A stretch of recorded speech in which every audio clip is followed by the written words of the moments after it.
Assalamualaikum warahmatullahi wabarakatuh. Bismillahirrahmanirrahim. Bismillahil-kafi. Bismillahil-mu'afi. Bismillahilladzi la yadurru ma'asmihi syai'un fil ardi wala fis sama'i wa huwas sami'un alim. La haula wala quwwata illa billahil azim. Untuk mereka yang bekerja, teruskan bekerja dengan gigih, dengan ikhlas. Sebab salah satu punca keluarga bahagia dan anak-anak jadi anak soleh-soleh ialah rezeki yang berkat, rezeki yang berkat dan zakat yang sempurna, kata para ulama, para asatizah yang Tok Abah tanya. Anak-anak kadang-kadang jadi kurang sopan, kurang ajar, ya, bermasalah dan mungkin jadi anak derhaka sebab rezeki yang mak bapak bawa balik ke rumah mungkin tak berkat. Ni kata ustaz, ya, kata ulama yang Tok Abah rujuk. Dan mungkin zakat tak dibayar dengan sempurna. Zakat pendapatan, zakat harta, zakat emas perak. Check it out. Oh ya, sebelum tu, ya, tolong like dan share seramai mungkin kepada kawan-kawan kita. Mudah-mudahan ramai yang dapat manfaat, ya. The more the merrier, sebab kita dapat kata orang tu pencen kubur, ya. Titipan-titipan pahala untuk kita selamat di dunia dan di akhirat, sampai ke akhirat melalui alam barzah. Sekarang kita bincangkan sekarang, kenapa, ya, kadang-kadang rezeki kita menjauh. Ingat, Tok Abah dah selalu pesan, ramai orang tak ada gaji tapi semua orang ada rezeki. Ya, jadi kenapa pula rezeki menjauh?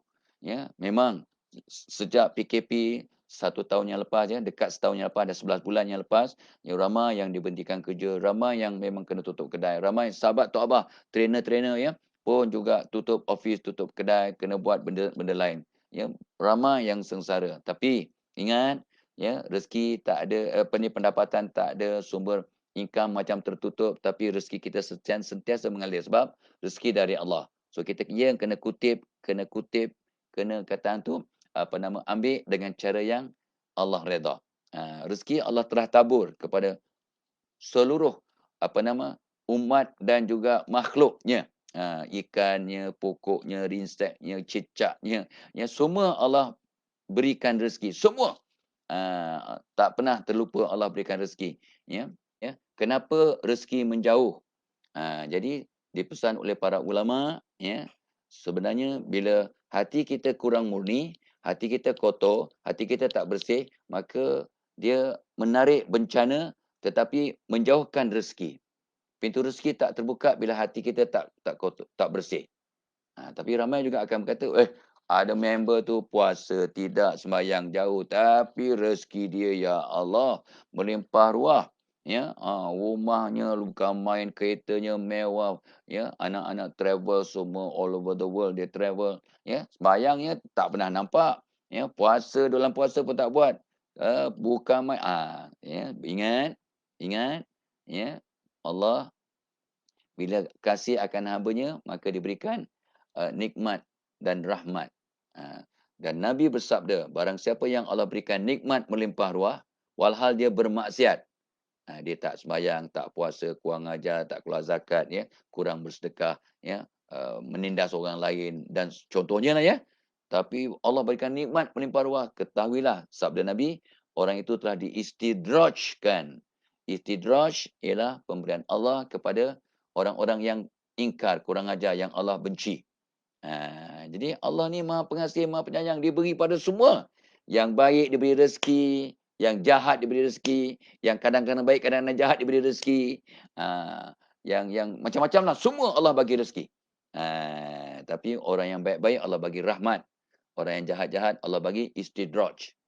Macam mana nak tahu istidraj? Makin kaya makin jahat, makin kaya makin kedekut, makin kaya makin tak sembahyang. Makin kaya makin berkira, makin kaya makin menindas orang lain, makin kaya makin tak keluar, yalah, tak, malah nak tolong orang lain, ya. Makin kaya makin jauh dari Allah, istidraj.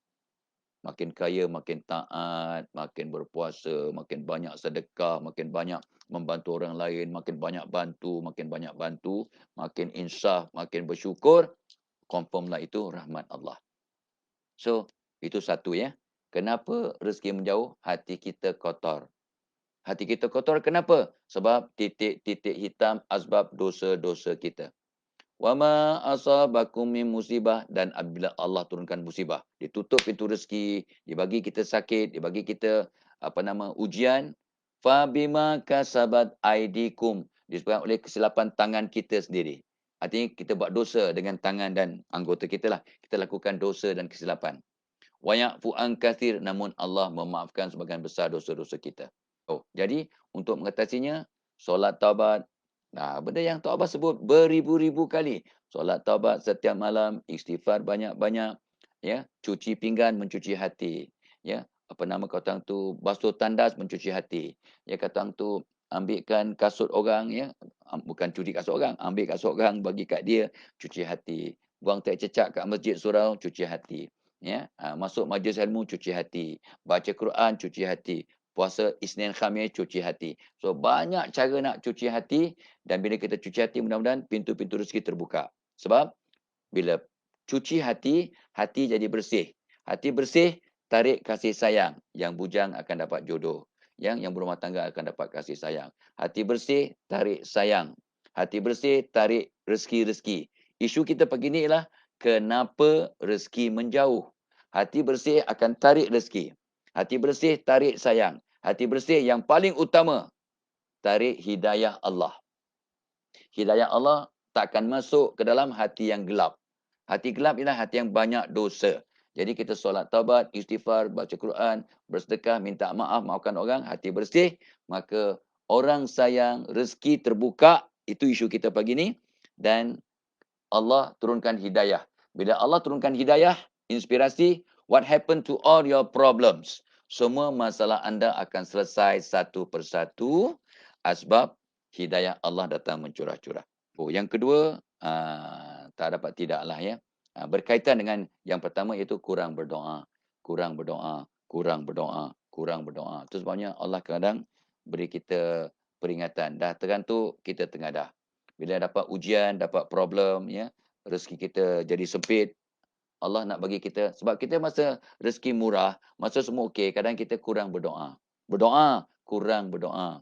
Ya, tak ingat nak berdoa. Ya. Kadang nak pakai kasut, terlupa Bismillahirrahmanirrahim. Kadang-kadang nak mula menulis, terlupa Bismillah. Alah, takkanlah. Nak tulis pun nak berdoa. Tulis sajalah. Well, tanpa izin Allah, kita nak press ni, nak tekan pen ni pun tak mampu. Nak menulis, apatah lagi. Jangan sombong. Jangan take for granted. Ni Tok Abah pesan kat siapa ni? Kat diri Tok Abah. Nak buat apa, mulakan dengan bismillah, bismillah, bismillah, bismillah. Paling kuranglah, ya, dengan nama Allah. Ya, itu doa, ya. Ingat, aku okey, aku kerja stable, gaji aku okey. Rezeki bukan gaji sahaja, ya. Hari ini kenapa rezeki menjauh, topik kita. Rezeki bukan gaji sahaja. Kawan-kawan itu rezeki, kesihatan itu rezeki, kegembiraan itu rezeki, fulfillment, rasa hidup kita bermakna itu rezeki, jiran yang baik itu rezeki, mudah tersenyum itu rezeki, makan sedap itu rezeki, ya, dapat exercise tiap hari itu rezeki. Ada tidur nyenyak itu rezeki. Ada orang, ya Allah, payah nak tidur, kesian ramai sahabat yang Tok Abah tahu susah nak tidur. Oleh kerana korang berdoa sebagai sebab rezeki menjauh, kita banyakkan doa. Tolong banyakkan doa. Apa doa nak baca? So, salah satu yang Tok Abah amalkan, ulama ajar ialah, bila kita banyak istighfar, itu bukan doa. Well, itu zikir. Ya, sebenarnya pun doa juga. Ya, kita istighfar. Ya, ya Allah, ampunkanlah, ampunkan segala dosaku. Wahai Allah, ampunkan dosaku. Wahai Allah yang maha besar. Astaghfirullahalazim. Astaghfirullahalazim. Itu bukan doa ke? Doa lah tu. Ampunkan ya Allah dosa kami, ya Allah, ampunkanlah dosa kami. Itu permintaan. Bila kita beristighfar, hati kita bersih, maka hati kita jadi magnet menarik rezeki. Jadi istighfar adalah kunci pembuka pintu rezeki. Lepas tu Tok Abah juga dah bubuh kat apa ni, internet berbelas tahun dah, berpuluh tahun sebenarnya. Dah 20 tahun lebih dah. Doa pembuka 12 pintu, termasuk pintu-pintu rezeki. Allahumma ftahli abwabal khair, wabwabas salamah, wabwabas sihah, wabwabal nikmah, wabwabal barakah, wabwabal quwah, wabwabal mawaddah, wabwabal rizq. Itu dia pintu-pintu rezeki. Wabwabal ilm, pintu-pintu ilmu. Wabwabal ilmu, wabwabal maghfirah, wabwabal jannah. Ya, pintu-pintu keampunan, pintu-pintu syurga. So 12 pintu terbuka dengan doa pembuka 12 pintu. Google, ya, kat internet ada, Tok Abah dah bubuh di bawah tajuk doa pembuka 12 pintu. doa yang ulama susun, ulama muktabar susun. Ya, bila kita ikut ulama-ulama mana jadi imam, tengok kalau bacaan doa mereka selepas solat, mesti ada unsur-unsur doa pembuka 12 pintu.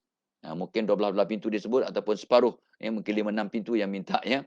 Allahumma ftah lana abwaabal khair wa abwaabas salama wa abwaabas siha wa abwaaban nikmah wa abwaabal barakah dan seterusnya. So itu pun doa pembuka pintu rezeki. Apalah, apa ni, surah Al-Waqiah buka pintu rezeki, solat taubat juga, buka pintu rezeki, solat taubat solat taubat pembuka pintu rezeki, solat duha pemitu rezeki ya. So dan kita doa, doa, doa, doa, ya. Nombor 3, kenapa rezeki menjauh? Berkira sangat, ya, untuk bantu orang. Berkira sangat, macam mana kita nak tolong? Kita pun susah. Hmm.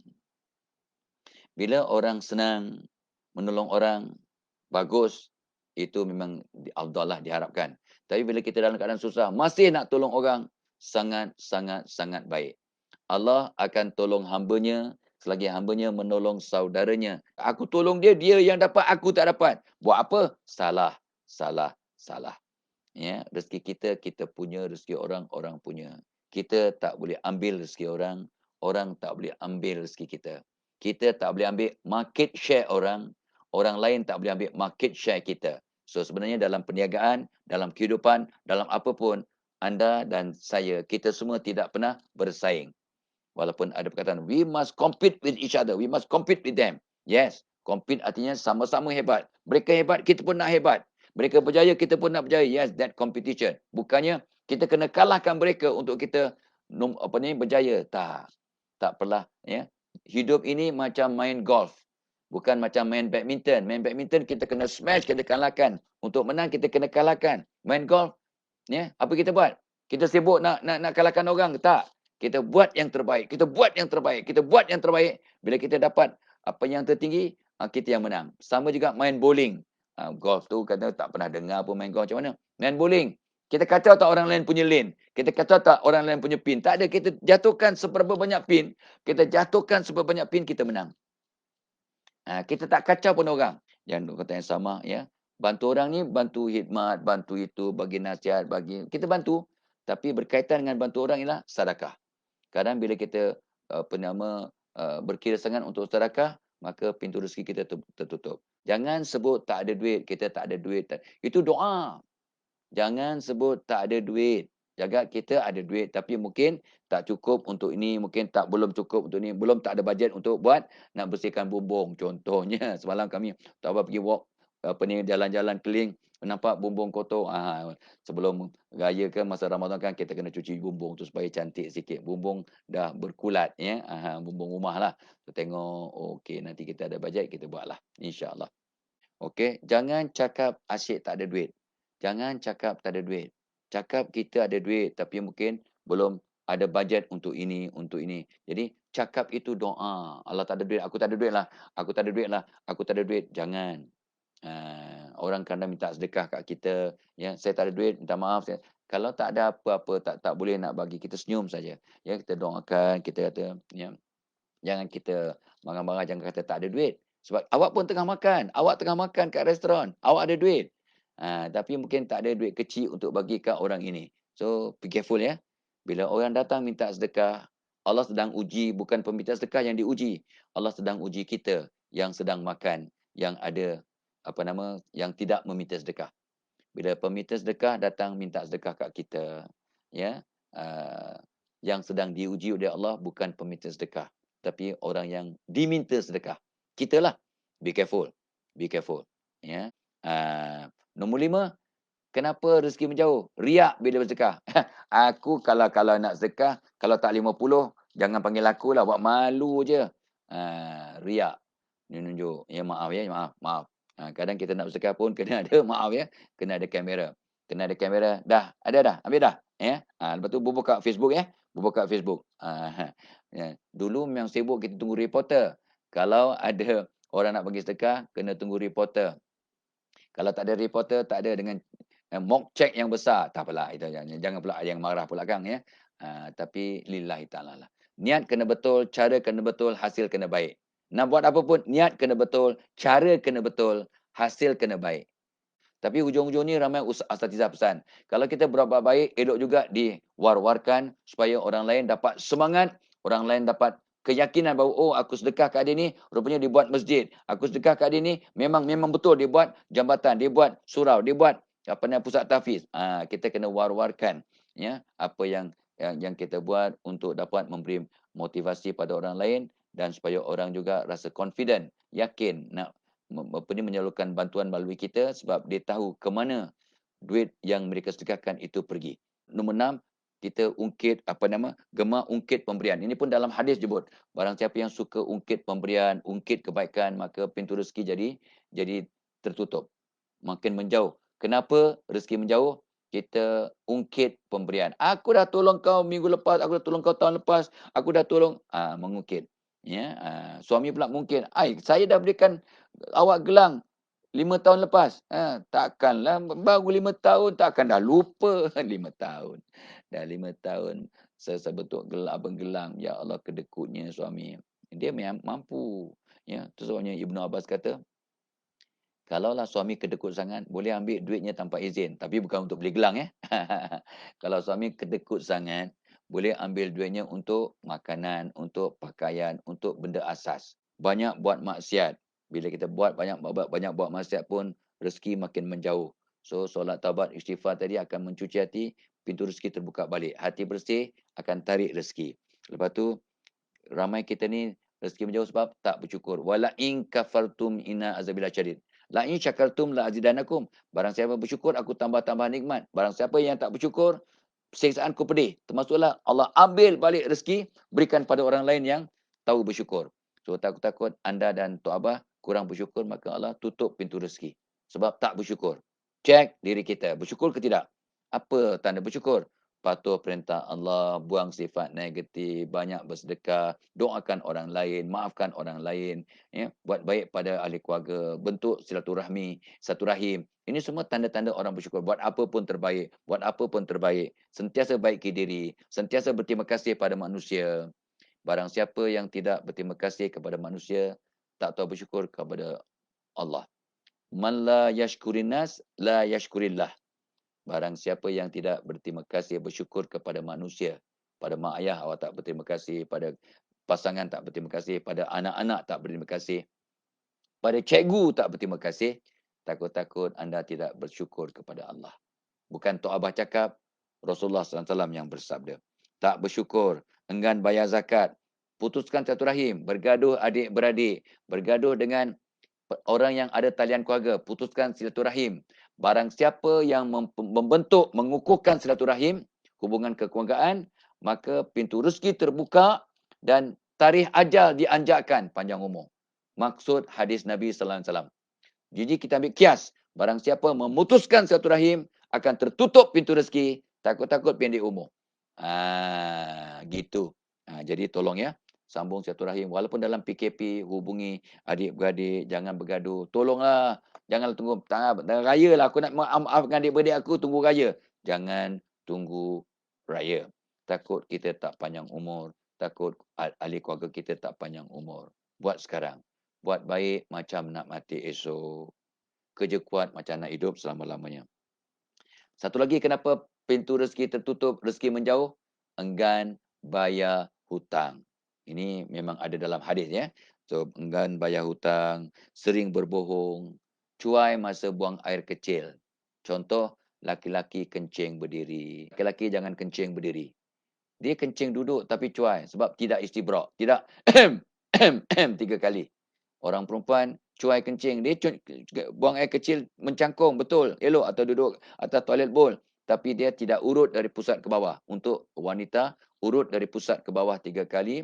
Ya, InsyaAllah tus. Barulah tus sempurna air kencing. Laki-laki kena berdehem 3 kali. Mudah-mudahan semua yang sedang menonton ni, Tok Abah doakan yang sakit Allah sembuhkan pada keadaan yang segera. Salah satu punca rezeki kita menjauh, kita berdoa tergesa-gesa. Nak minta cepat sangat. Ya Allah, mudahkan rezeki aku sekarang. Ya Allah, buka rezeki aku sekarang. Jangan tergesa-gesa dalam berdoa. Kita jangan gesa Allah. Biarlah Allah yang menentukan dengan perancangan Allah. Ya, itu sebab ulama pesan ya. salah satu punca rezeki menjauh, kita terlampau cepat sangat, ya. Ya Allah, sembuhkanlah dengan segera penyakit aku. Yang segera tu tak payah. Ya Allah, sembuhkanlah penyakit aku, ya Allah, pada kadar yang Kau tahu, ya Allah. Engkau tahu bila yang patut aku sembuh. Kita minta insya-Allah. Gitu ya. So, insyaAllah ya adik-adik, anak-anak, Tok Abah doakan semua ya, yang sakit, mudah-mudahan Allah sembuhkan, yang ada masalah Allah selesaikan, yang sedih Allah gembirakan, dan minta ampun, minta maaf, sampaikan salam, Assalamualaikum Tok Abah pada keluarga masing-masing. Jom kita sama-sama kata buat apa pun terbaik, jadikan hari ini hari terbaik, mana tahu hari ini hari kita yang terakhir. Wabillahi taufiq wal hidayah. Wassalamualaikum warahmatullahi wabarakatuh. Jumpa lagi.